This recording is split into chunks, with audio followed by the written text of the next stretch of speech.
నీడనే మాయం చేసే ఈ గుడి గురించి మీకు తెలుసా? అదే తంజావూరులోని బృహదీశ్వరాలయం. సరిగ్గా మధ్యాహ్నం 12 గంటలకు ఈ గుడి నీడ నేల మీద ఎక్కడా కనిపించదు.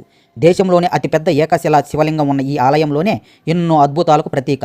సుమారు 1000 సంవత్సరాల క్రితం రాజరాజ చోళుడు శివభక్తితో ఈ ఆలయాన్ని నిర్మించారు. 216 అడుగుల ఎత్తున్న ఈ గోపురం పైన 80 టన్నుల భారీ రాయిని అమర్చారు. దీనినే కుంభం అని అంటారు.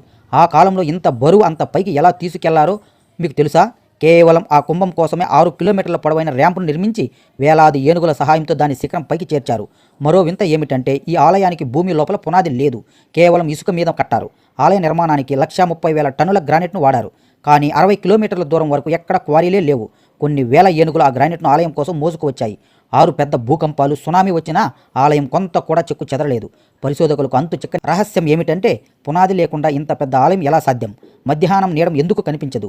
ఇది మన దేశ గొప్ప కళా ప్రతిభకు నిదర్శనం. కానీ దైవశక్తి తోడు లేకుండా ఇది సాధ్యమా? వీడియో నచ్చినట్లయితే మీ అభిప్రాయాన్ని ఓం నమ శివాయ అని కామెంట్ చేయండి.